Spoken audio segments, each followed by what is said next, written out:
Aujourd'hui, j'ai une bonne nouvelle pour toi. Une bonne nouvelle. J'ai un message intitulé « Winning in all ». La victoire en tout. La victoire en tout temps, partout, dans tous les domaines. Il est possible. La Bible dit en Job, chapitre 7, verset 1. Il est dit, « Le sort de l'homme sur la terre est celui d'un soldat, et ses jours sont ceux des mercenaires. Aussi longtemps qu'on est sur la terre, nous sommes dans un combat continu. On est dans un combat, mais la Bible nous montre très bien que ce combat, nous pouvons le vaincre. Aussi longtemps que le diable et le péché existent, les conflits, les différends, les tiraillements, les guerres existeront toujours. Et comme le péché abonde, ses conséquences abondent aussi. Mais la Bible nous montre très bien que toutes sortes de combats, toutes sortes de conflits, nous pouvons en sortir victorieux, vainqueurs. Et voici les secrets. Il y en a deux que je vais te dire aujourd'hui. Mais si tu veux voir encore beaucoup plus profondément sur ces secrets, tu peux aller dans nos vidéos. HSK Holy Spirit Kingdom. Il y a une vidéo, il y en a d'ailleurs plusieurs, mais tu peux cliquer sur la victoire complète. Complete Victory. Et tu vas le voir, c'est là où David a vaincu Goliath. Il y a toujours des Goliaths dans la vie. Il y a toujours des Delilah dans la vie. Le diable attaque par plusieurs choses ou plusieurs personnes. Mais nous pouvons avoir la victoire en tout temps et partout. Et voici, aujourd'hui, les deux secrets. Secret numéro 1.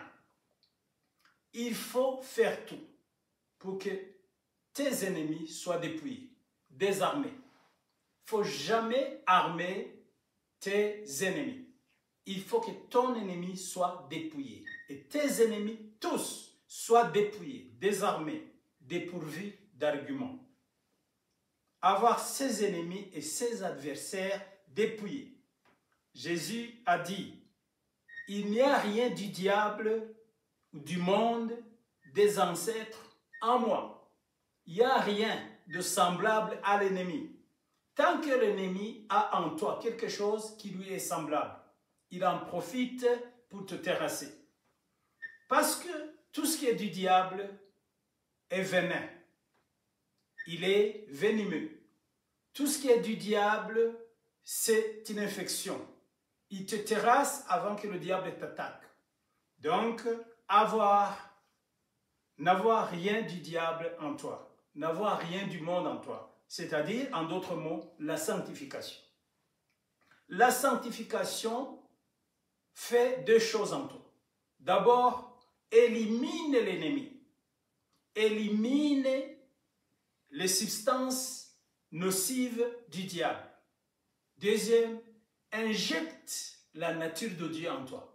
Parce que partout où Dieu passe en te sanctifiant, il injecte sa nature, en même temps, il élimine la nature du diable. La sanctification, être dépourvu des armes du diable. Parce que quand tu prends quelque chose, par exemple, tu prends l'œuf d'une poule, directement, parce que tu as quelque chose d'elle, elle devient plus forte que toi.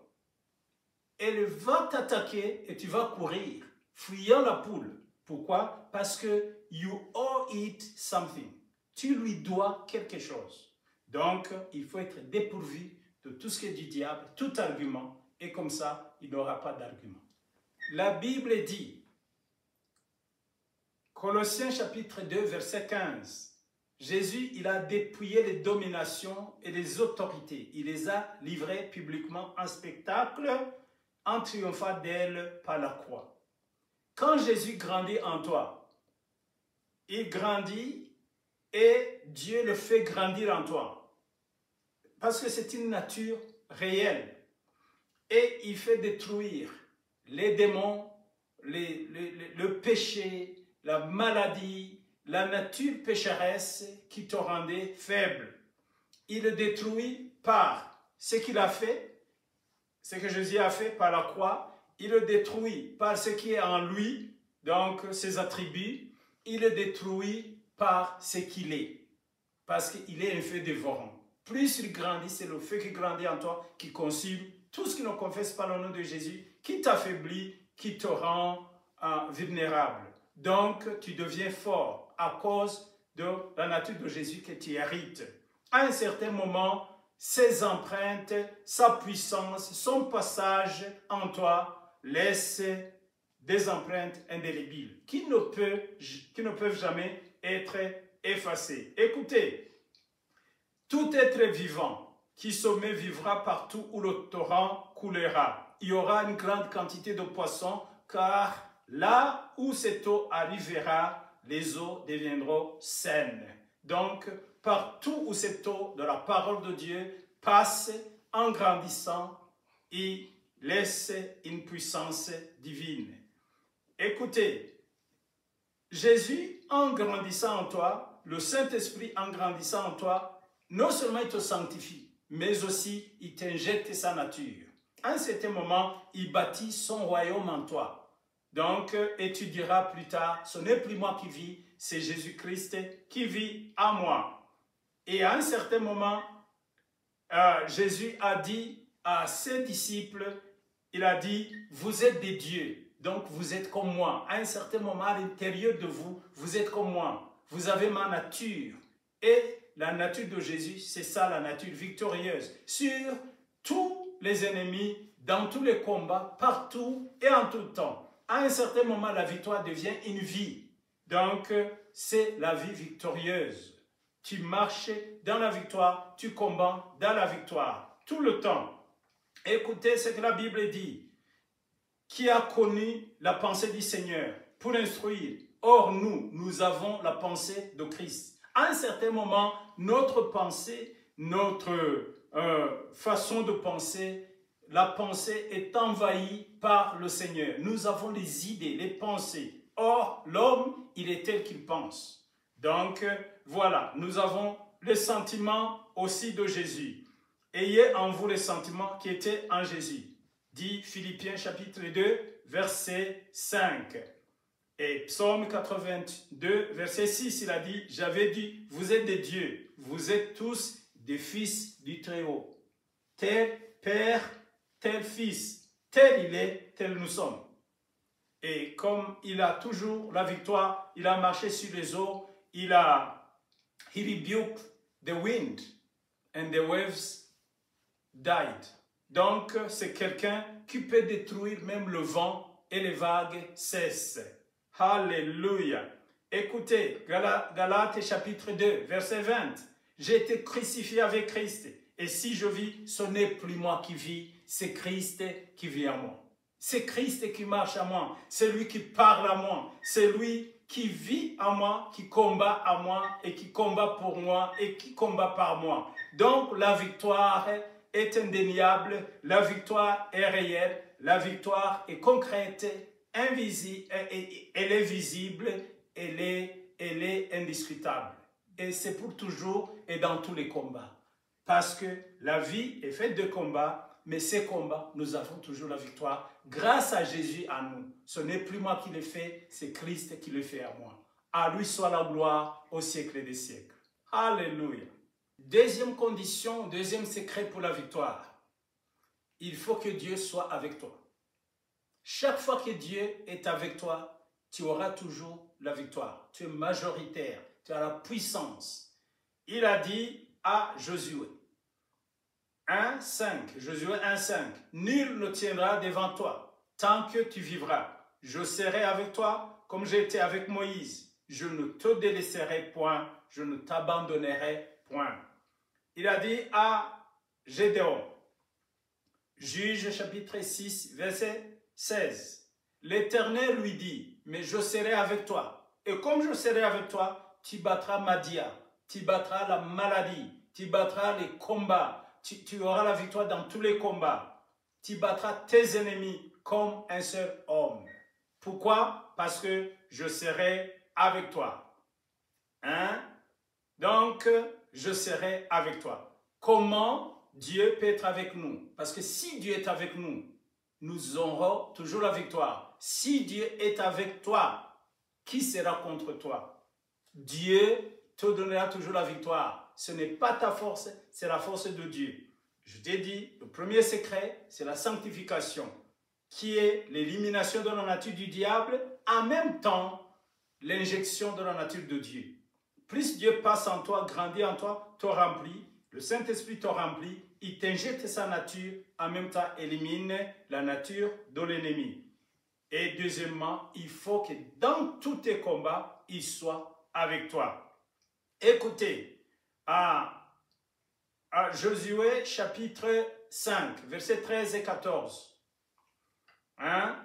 Comme Josué était près de Jéricho, il leva les yeux et regarda. Voici un homme se tenait debout devant lui, son épée nue dans la main. Il alla vers lui et lui dit, es-tu de notre ou de nos ennemis? Écoutez ce que cet homme a répondu. Il répondit, non, mais je suis le chef de l'armée de l'Éternel. J'arrive maintenant. Josué tomba le visage contre terre, se prosterna et lui dit, qu'est-ce que mon Seigneur dit à son serviteur? Qu'est-ce que tu me dis? Lui dira, enlève tes chaussures, car le lieu où tu es un lieu saint, la sanctification et la présence de Dieu dans tes combats. Il faut que Dieu soit à tes côtés. Comment faire pour que Dieu soit à notre côté? C'est ce que je vais te dire. Il y en a au moins 7 conditions pour que Dieu soit avec toi. Dieu ne peut jamais être avec toi parce que tu es beau, tu es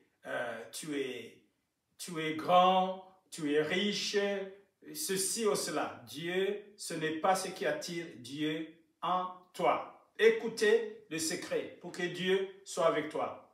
Secret numéro 1, il faut que tu aies son Fils en toi. Dieu ne sera pas avec toi. Il sera avec son Fils en toi. En fait, ce qu'il attire vers toi, c'est son Fils. Il a dit, voici mon Fils, Jésus-Christ, en qui j'ai mis toute mon affection. Il faut que tu acceptes Jésus à tout prix, parce que c'est lui qui va attirer son Père vers toi. Et tu auras Dieu vers toi, mais il n'est pas en fait vers toi, il est vers son contenu en toi. Donc, ce qui ressemble à lui en toi. Donc, ça, c'est la première chose. Deuxièmement, il faut que tu aies la parole de Dieu, ses ordres, que tu fasses sa loi, ce qu'il t'a dit, parce que Dieu est derrière sa parole pour l'honorer. Quand tu as la parole de Dieu en toi, quand tu as l'ordre de Dieu et que tu es en train de faire la volonté, ce qu'il t'a dit de faire, il sera avec sa parole et en étant avec sa parole que tu es en train de pratiquer, là, il sera avec toi. Troisièmement, il faut que tu aies la vérité. Quand tu as un différend avec quelqu'un, il faut que tu sois du côté de la vérité. Que ta cause soit noble. Que c'est pour la vérité que tu es en train de combattre. C'est pour la justice. Parce que Dieu soutient la justice. Il est du côté de la justice. Quand quelqu'un t'attaque, and when that person is wrong, il est en train de combattre pour des raisons fausses, des choses qui ne sont pas fondées. Sache que Dieu sera avec toi, il sera pour toi et tu réussiras. Mais il n'est pas pour toi, il est pour la vérité. Quatrièmement, il faut que tu aies la justice. Pratique la justice. Fais des choses nobles, ce qui est digne de louange, digne d'honneur, ce qui est positif, ce qui est classe, que ce soit l'objet de ta méditation. Cinquièmement, il faut que tu aies l'alliance de Dieu. Alléluia. C'est pourquoi il a dit, I will not forsake you, I will never leave you. Donc, son alliance, c'est lui qui t'a promis, il sera derrière son alliance. Donc, sixièmement, Dieu sera derrière son talent que tu es en train d'exprimer. Parce que chacun a reçu un talent et quand il exprime son talent, Dieu est derrière le talent qu'il t'a donné. Il va te soutenir pour que tu puisses fructifier son talent. Parce que c'est lui qui l'a déposé en toi. C'est pourquoi il ne faut pas imiter les autres. Exprime ton talent. Chacun a son talent. Il ne faut pas imiter les autres. Fais ton talent, ton appel. Septièmement, Dieu est derrière son plan. Quand tu commences à entrer dans le couloir de ton appel, Dieu sera avec toi. Si Dieu t'a appelé pour prêcher et que tu vas jouer le football, Dieu ne sera pas avec toi parce que lui, il attend que tu sois dans la prédication. Si Dieu t'a appelé pour être commerçant et que tu viens être prédicateur ou tu vas fonder une église, tu deviens pasteur, Dieu ne sera pas avec toi et tu n'auras pas de victoire. Pourquoi? Parce que le couloir de ton appel, ce n'est pas celui-là, mais tu es en train d'emprunter le couloir qui n'est pas tien. Donc, c'est pourquoi tu ne réussiras pas. Écoutez, je vais te dire quelque chose. Acte chapitre 26. Acte chapitre 26. Donc, 26, 27. Donc, Acte chapitre 26, verset 16 et verset 17 et verset 18. Écoutez ce que Dieu a dit à Paul. Mais lève-toi, tiens-toi sur tes pieds, car je te suis à Paris pour t'établir ministre. Je t'ai appelé pour t'établir ministre de la parole et témoin des choses que tu as vues et celles pour lesquelles je t'apparaîtrai. Je t'ai choisi, Paul, je t'ai choisi du milieu de ce peuple, ton peuple, et du milieu des païens, vers qui je t'envoie. Je t'envoie vers les païens. Alors je serai avec toi tant que tu seras vers les païens. Quand tu commenceras à prêcher les païens, je serai avec toi. Mais Paul a eu du mal à prêcher les païens. Il a commencé à prêcher les juifs. Il a eu des problèmes parce que Dieu ne le soutenait pas chez les juifs, parce qu'il ne l'a pas envoyé chez les juifs, il lui a envoyé vers les païens. Toujours quand tu loupes ton couloir, tu auras des tourments, tu auras des problèmes parce que Dieu ne sera pas avec toi. Parce que ce n'est pas dans ce couloir où il t'a envoyé. Donc, il dira plus tard, c'est lui qui a fait de Pierre, l'apôtre des circoncis, a aussi fait de moi l'apôtre des païens. Donc, il était, lui, apôtre des païens. Il dit, alors, je t'ai choisi de ce peuple, du milieu des païens, vers qui je t'envoie. Écoutez, afin que tu leur ouvres les yeux, pour qu'ils passent des ténèbres à la lumière et de la puissance de Satan à Dieu, pour qu'ils reçoivent par la foi en moi, Jésus, le pardon des péchés et l'héritage avec les sanctifiés. Et Paul a eu du succès parce que Dieu était avec lui. Il était dans le couloir de sa destinée. Sois dans le couloir de ta destinée. Il ne faut pas imiter les autres parce que ça semble bon, peut-être être chanteur, et tu vas chanter, Dieu ne sera pas avec toi. Ce n'est pas question de la voix, ce n'est pas question des talents. Non, c'est le couloir dans lequel Dieu t'a envoyé. Alléluia. Donc, aujourd'hui, acceptez Jésus-Christ comme Seigneur et Sauveur. Dieu sera avec toi. Et puis, d'autres étapes, tu les as entendues. Et puis, sois rempli du Saint-Esprit qui va commencer à te sanctifier, à t'injecter sa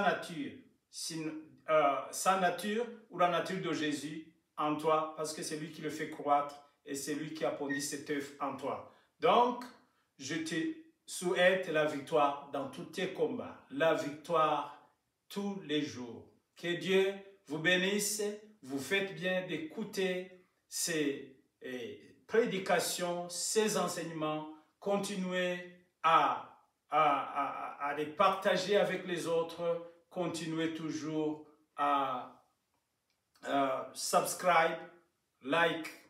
Donc, tu continues toujours à soutenir par le visionnage de ces vidéos et à les partager avec les autres. Alléluia. Que Dieu continue à vous bénir. Amen.